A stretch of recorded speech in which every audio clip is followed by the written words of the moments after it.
Okay, now let's talk about communication challenges with somebody on the spectrum. This block of training is the second pillar of three of this training, and it's as critical and as important as the first one, which was sensory. Challenges in communicating with somebody is a very frustrating part of our job, and we encounter it almost every day. There's some kind of barrier with the message we need to get to that person and to achieve their cooperation and their compliance. And it's frustrating. But if you've been in this job for any number of years, you've developed a method, a way of communicating, of cutting through whatever barriers are there, whether it's intoxication or belligerence or a language barrier. You have already developed strategies to overcome these barriers. And this is no different. With somebody on the spectrum, there will be challenges in communicating. It's as frustrating for that individual as it is for you. They are not insurmountable, though. There's a lot of techniques we can use.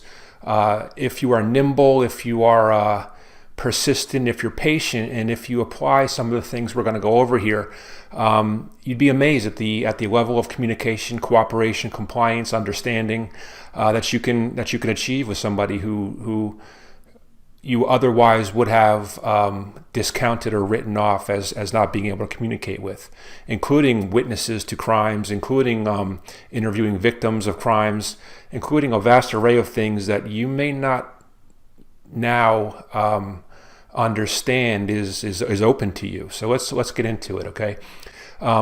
Again, the challenge in doing this training is there is no universal 100% guideline I can give you that can get you to your end goal with everybody. Every individual is different.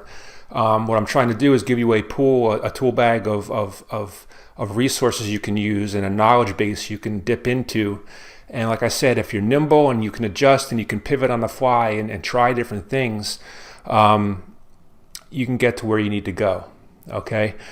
First stat I want to give you is 4 out of 10. 40% of individuals on the spectrum are nonverbal. They cannot talk in any way. That's a pretty high number, and it's a significant number. Right off the bat, what I want you to understand is nonverbal does not mean inability to communicate. Nonverbal does not mean certainly inability to understand. Nonverbal means they can't use a traditional, accepted way of a form of communication that you or I understand, which is using their voice and words. But that is separate and distinct from an ability to communicate and ability to understand. Yes, there are people on the spectrum with challenges in understanding and challenges with communication in general, but nonverbal in and of itself it's on a different track than communication ability and intellect and understanding, okay? Keep that in mind, because you will get yourself in trouble if you automatically associate those things.